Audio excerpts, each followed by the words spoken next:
السلام علیکم ورحمۃ اللہ وبرکاتہ۔ نحمدہ و نصلی علی رسولہ الکریم، اما بعد، اعوذ باللہ من الشیطان الرجیم، بسم اللہ الرحمن الرحیم۔ عورت کو خلا کا حق حاصل ہے۔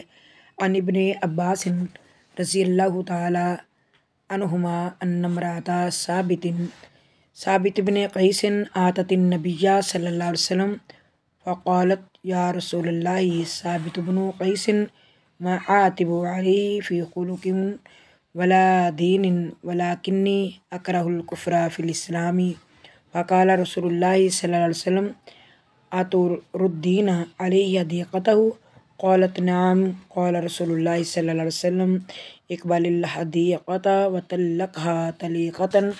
سیدنا ابن عباس رضی اللہ تعالیٰ عنہما سے روایت ہے کہ بے شک ثابت بن قیس رضی اللہ تعالیٰ عنہ کی بیوی نبی صلی اللہ علیہ وسلم کے پاس آئی اور کہا، اے اللہ کے رسول، ثابت بن قیس، مجھے اس کے دین اور اس کے رویے پر کوئی بھی اعتراض نہیں ہے، لیکن میں اسلام میں کفر کو ناپسند کرتی ہوں، مسلمان ہوتے ہوئے گناہ کروں یہ مجھے پسند نہیں ہے۔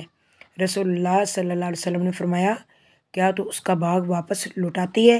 اس نے کہا، جی ہاں۔ رسول اللہ صلی اللہ علیہ وسلم نے اس کے شوہر سے فرمایا، باغ لے لو اور اسے طلاق دے دو، یعنی ایک طلاق دے دو۔ اس حدیث سے یہ ثابت ہوتا ہے بیوی کسی اہم مجبوری کے پیش نظر اپنے شوہر سے وہ مال کی عوض میں طلاق حاصل کر سکتی ہے، اور اسے خلا کہتے ہیں، یعنی خلا میں عورت حق مہر واپس کر دیتی ہے، اور خلا کی عدت 1 حیض ہے، جبکہ مطلقہ کی عدت 3 حیض ہے۔ جس عورت کا خاوند فوت ہو جائے تو اس کی عدت 4 مہینے 10 دن ہے۔ حاملہ کی عدت وضع حمل ہے۔ بلا وجہ خلا کا مطالبہ کرنے والی خواتین کو رسول اللہ صلی اللہ علیہ وسلم نے منافقات کہا ہے۔ اللہ رب العزت ہمیں سب عورتوں کو بلا وجہ طلاق مانگنے سے بچائے، اور اللہ رب العالمین اس یعنی کہ برائی سے محفوظ رکھے، کیونکہ اللہ کو ان سب سے ناپسند چیزوں میں سے ناپسند چیز جو ہے وہ طلاق ہے۔